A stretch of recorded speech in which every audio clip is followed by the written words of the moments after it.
Hey, good morning to those of you out there on the West Coast. Good afternoon to those of you here on the East Coast with me. I'm excited to get started in today's training. It's always nice when it's a beautiful day out there, um, and I got a good topic to talk about. I'm really looking forward to talking about visibility. I've been talking about this for 7 years now, since the minute I realized how invisible I was in my last company. I'm like, how come no one ever told me? And so I've been doing this training for a long time, and I'm excited to talk about it from just a different angle today. But before I do, let me just back up, make sure I got all my ducks in a row. Appreciate those of you getting started early in the chat, saying hi, letting us know where you're calling in from. Let people know your core competency. It's a great way to just network. This isn't just training. It's an opportunity for you to network with other people. Okay, so let me make sure my slides are ready and I'm off to the races.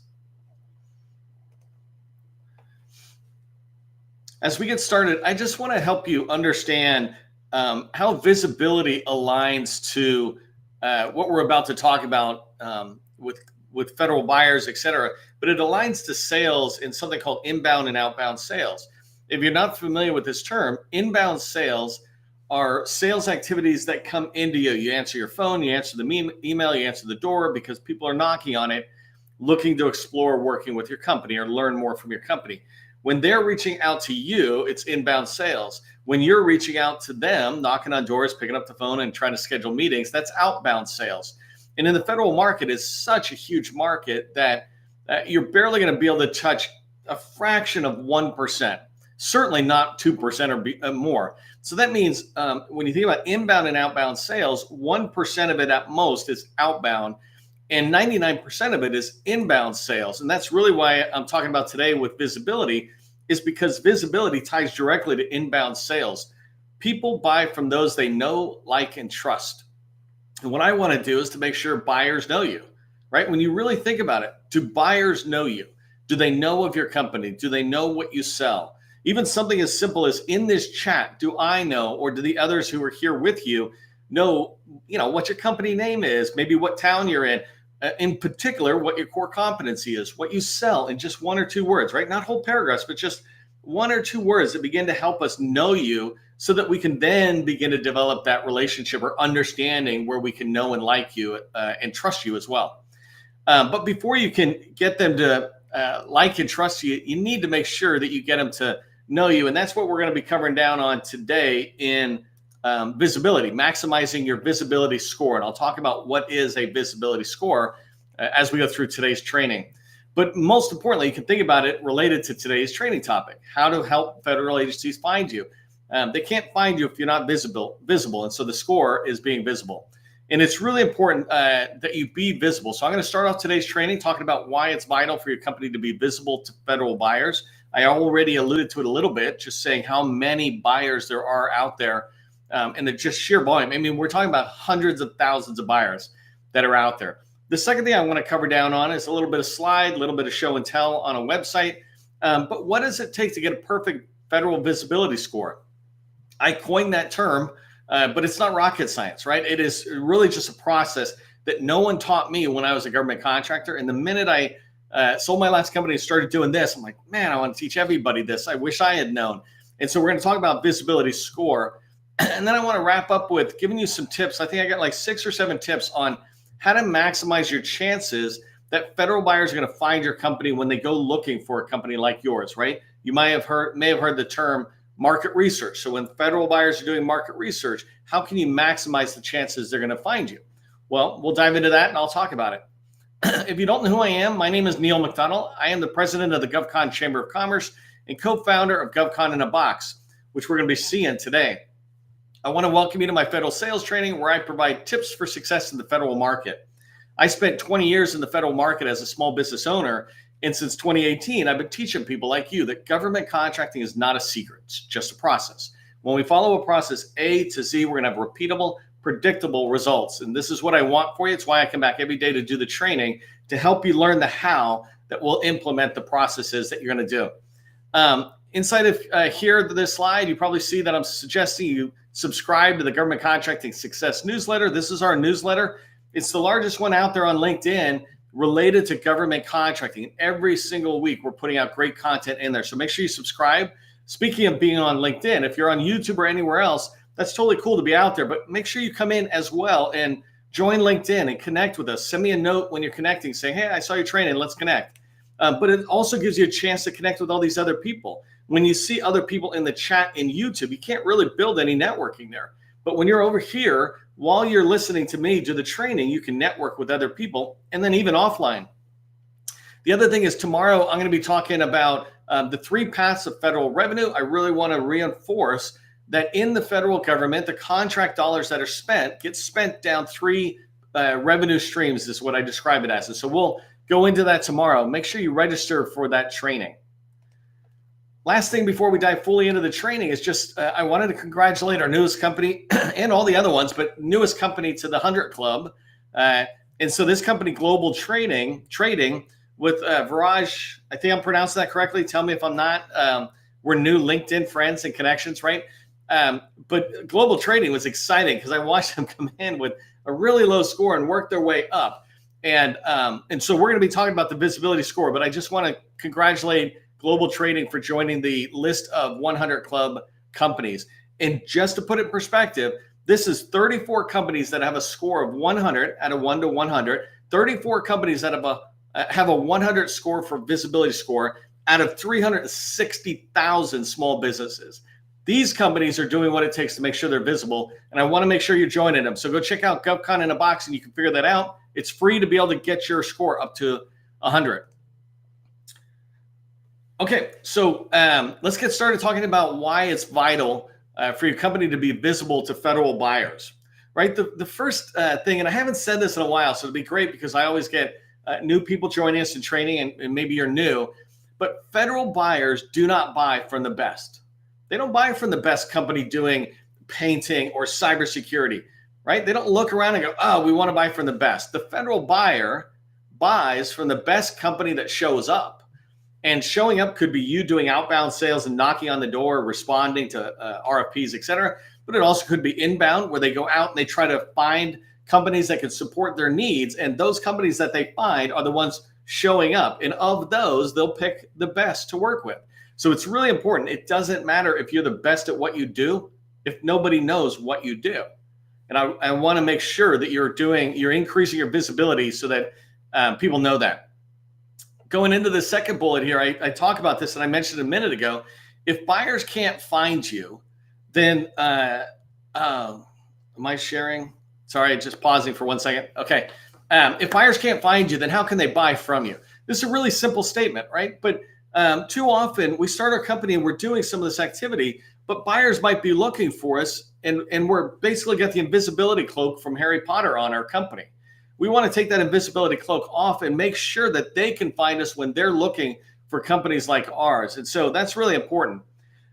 When you think about the federal market and federal buyers at all these different agencies, and buyers are not just contracting officers. They're contracting specialists who work with a contracting officer. They're small business professionals who work within an agency, trying to be kind of a liaison between the small business industry and the government agency to help small businesses support the mission. It could be program office personnel, the very people who have the need, or the people who are helping define the budgets. So it could be anybody in there who's doing market research related to a particular requirement that the government has. The typical path that they follow when they're searching is they'll look at incumbents that they have already and they're working with. Then they'll look at people who have responded to RFPs, look at people who have responded or companies who have responded to RFIs and sources sought. As they begin to come out and they're like, okay, we still want to do more market research, they will look internally. Like HHS has its own supplier portal. If you're not registered in there, register in there, right? But they have their own supplier portal. So HHS buyers might look at their own supplier portal first for small businesses like yours. And then most agency market researchers then come farther out to DSBS. And if you're not familiar with your small business profile, it's made up of your SAM registration profile and the SBA's dynamic small business search, or DSBS profile. Those two together are your small business profile. That is where the bulk of market research happens. That's where theoretically government buyers can find industry small business sellers. And so you want to be understanding how that market research is done. Part of how they use the tool, whether it's an internal tool like HHS has or DSBS when they're coming farther out, they search just like you do, right? And so it's really important to understand how they do their market research. They come out and they put keywords in. They might choose a couple of filters. If you think about going into Google, you might sit there and say, show me plumbing if I'm looking for, a leaky faucet or a clogged sink or something, right? I might look for plumbers, and then I might begin to filter them down. Well, I'm looking for plumbers in my area, or I'm looking for plumbers that have 4-star ratings, whatever it is. Every time a market researcher goes to research, they generally have options to filter down the results. And I'll show you in a minute one of the ways that we do it. But buyers just are you. Buyers search just like you search for when you're looking for something personal. Okay, and the last thing I want you to understand is being truly visible. The reason it's so important to me that you're visible is not actually my number one reason for why I really want to get you to be visible is not so that you can get found by the buyer. It actually is because any company that takes the time to be truly visible to the buyer takes the time to figure out what we sell, right? You really are understanding what we sell and what terms are we using compared to what terms are our target buyer using. I was talking with somebody today, a customer, about staffing and recruiting.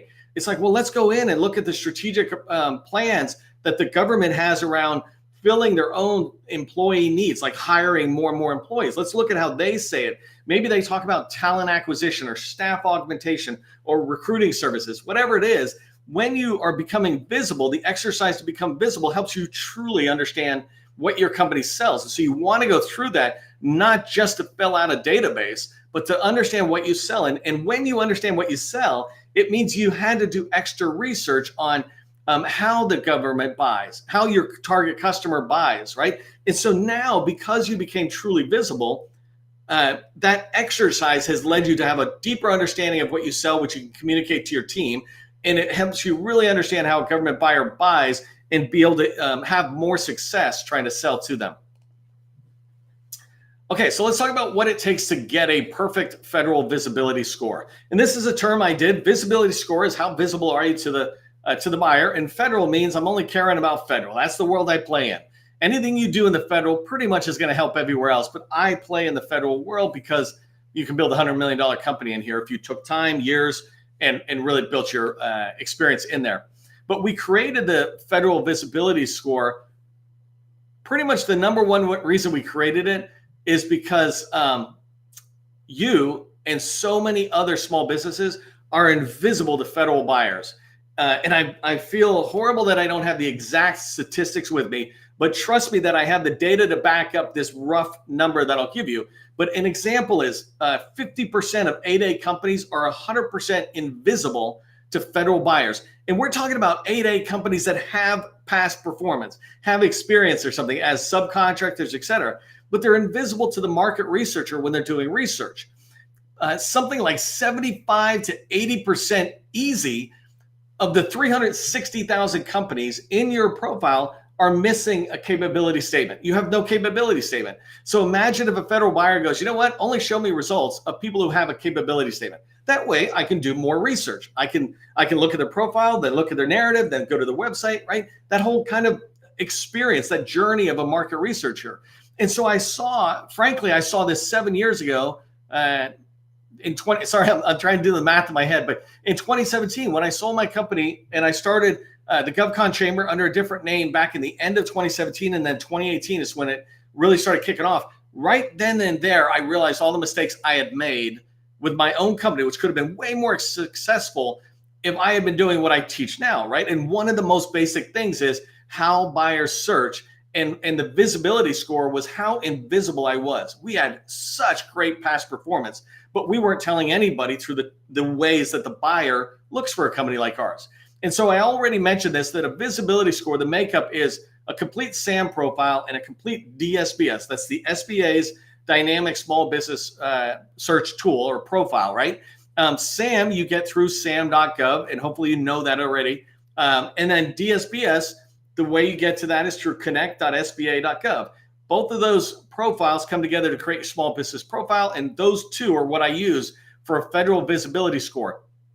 I do not come up with my own databases. I do not say, hey, come over here and register here and we'll give you some unique score. No, all I do is look at what we should be doing in our federal databases and say, have you finished everything? If you haven't, I just want to tell you, and the easiest way for me to tell you what needs to be done is to give you that score. So let me go show you what's fully completed, right? And take a quick look at GovCon in a box. If you haven't seen it, make sure you come over here after the training and look up your own company, but govconinabox.com. So here's the homepage. I'm going to come in here, and I like going to number 3, which is Find Teammates. It's basically where I can browse all the companies, right? So I mentioned down here at the bottom, 360,585 companies in DSBS is active. And so in rough numbers, that's a very accurate number, but even DSBS data is a little hiccup. But your company's in here, so go find it. But if I come in here, 360,000 companies, just really quickly, if I take this and I say visibility score, right in the middle, that's a filter. I say, show me everybody who has 100. And here are the 34 companies, right? These are the 34 that I showed. I can come in here and see they all have capability narratives, so I can come down and learn more about them. Let me reset this really quick. So that's visibility score on 100. People have 100. We say on your visibility score right here that if you don't have, hey, Alex, why is the eye is not working? If I come down here and say, let's just say 50 as an example, right? If I say, do you have a score of 50 or below? And I say you're invisible if you have a score of 70 and below.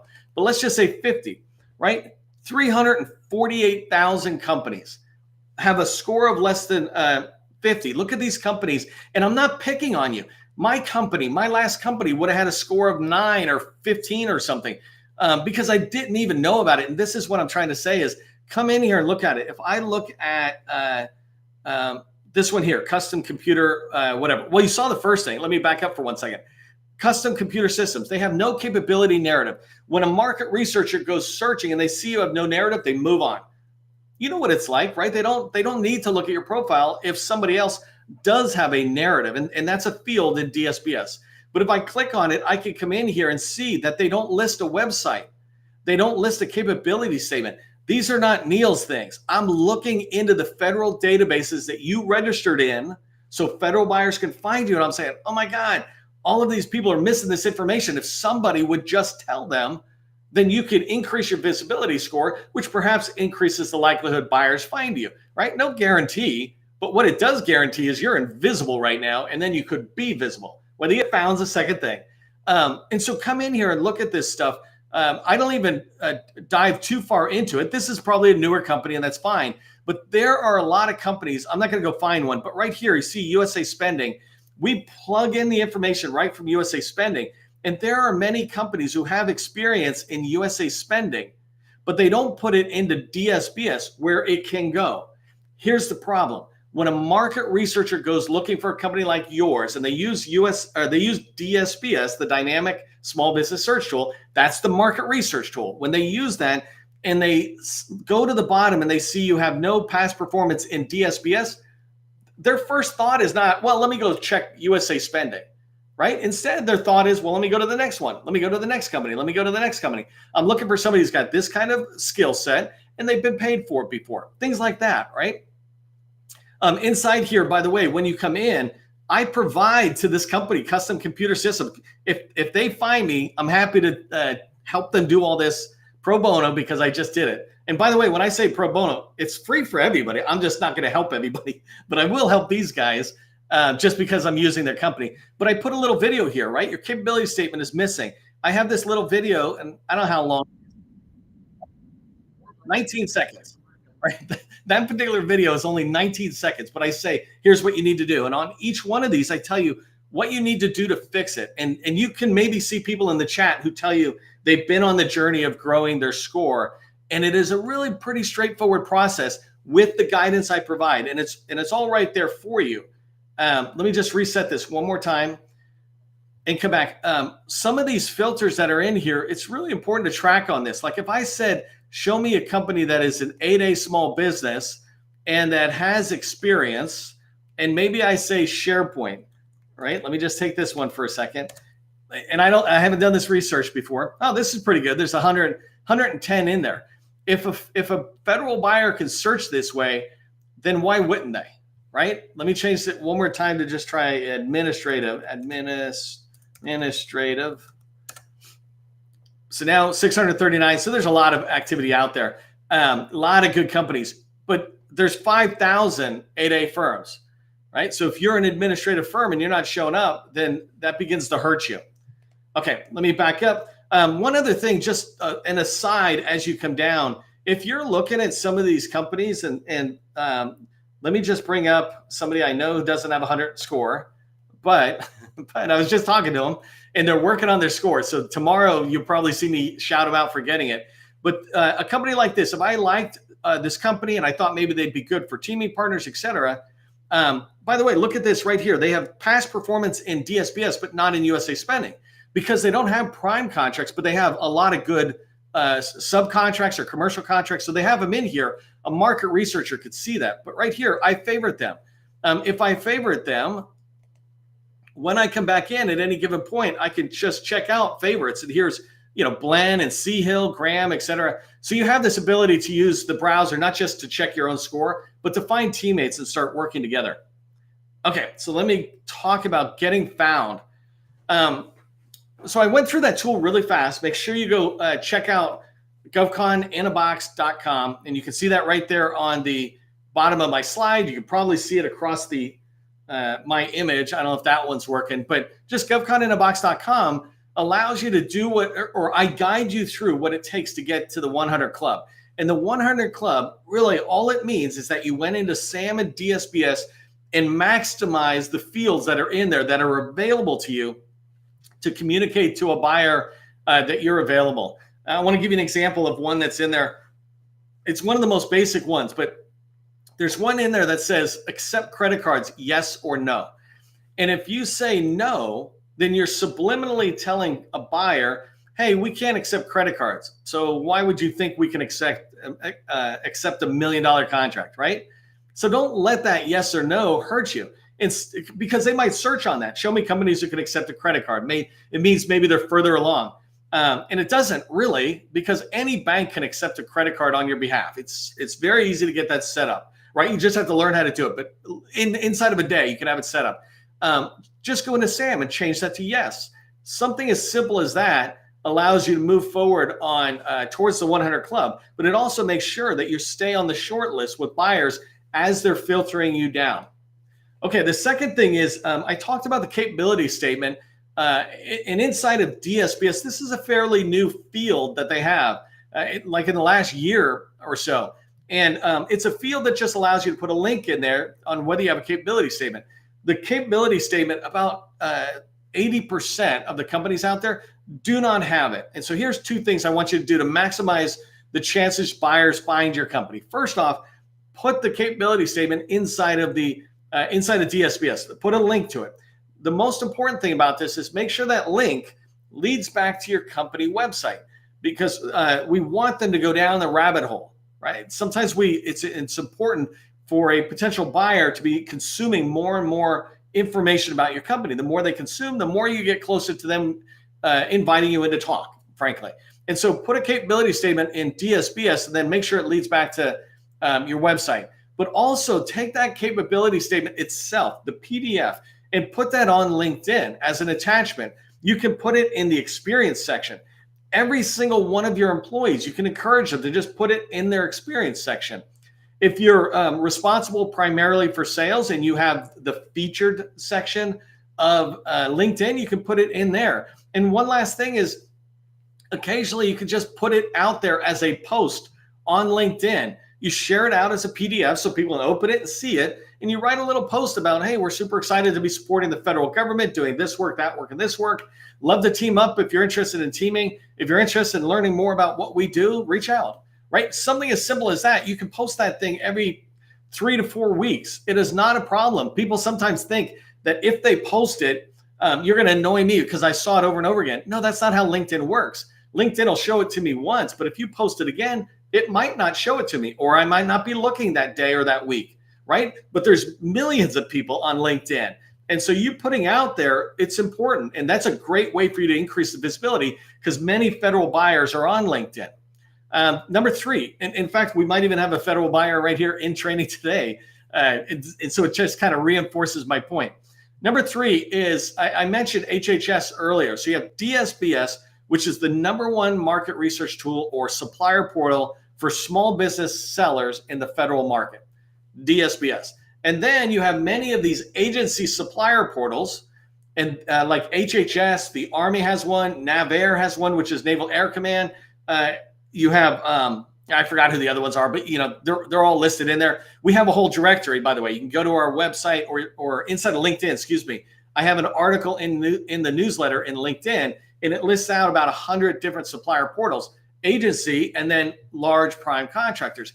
And here's my thing: I want you to register in all of the supplier portals.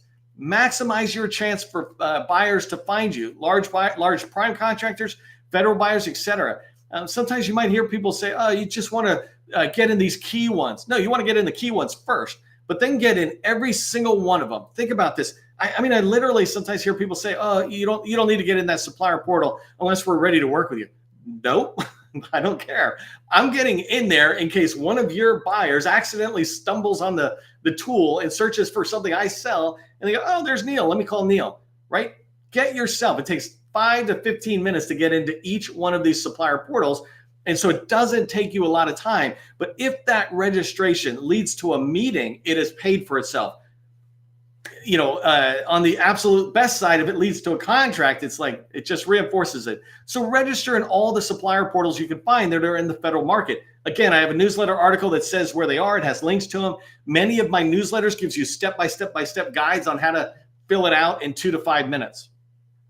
Number four, and this one's a fun one. This is for those of you who are doing sales for 4 to 8 hours a day, right? At least if you're doing sales and your primary job is sales, whether you're a business owner or a business developer, et cetera, have 5 introduction meetings a week. Basically, you're looking for 1 intro meeting a day. This takes time and work to get happening, but if you want to increase the chances of buyers finding your company, go knock on the door, because part of that introduction meeting obviously is meeting that one buyer, but that one buyer can lead you to several others. I met literally yesterday, I was on a call with a customer. We were looking at an opportunity. We didn't have an update, and GovWin's useless. I mean, no offense, GovWin, but I mean, it didn't have anything for us. And so what we did is we went over to we looked at the target customer, and the contracting officers weren't getting back to us. So we found the head of contracting activity. And we reached out, and then they got back to us. That same day they got back to us, right? It doesn't happen every time, but they got back to us. And when they did, my point was, when I had that intro meeting and I was able to talk with them for a few minutes, I was able to then say, hey, do you happen to know who's here, here, here? And they gave me 3 other names, numbers, and emails. And so when you have introduction meetings, you're getting out there. They take your capability statement from the meeting and save it into a hard drive, et cetera. So have 5 introductions meetings a week. Right? And if you're not at that stage, don't worry about it. Get to that stage in 6 months, but eventually get to the stage where you're having 1 intro meeting a day. Last one is going with what I just said, respond to sources sought. If you increase the responses to sources sought, that will be in that radar. And remember, one of the first things I said about how they find you is they look at who is responding to RFPs and RFIs. But make sure you only respond to things that are slam dunk opportunities for your company. All right, here's what I want you to remember from today's training.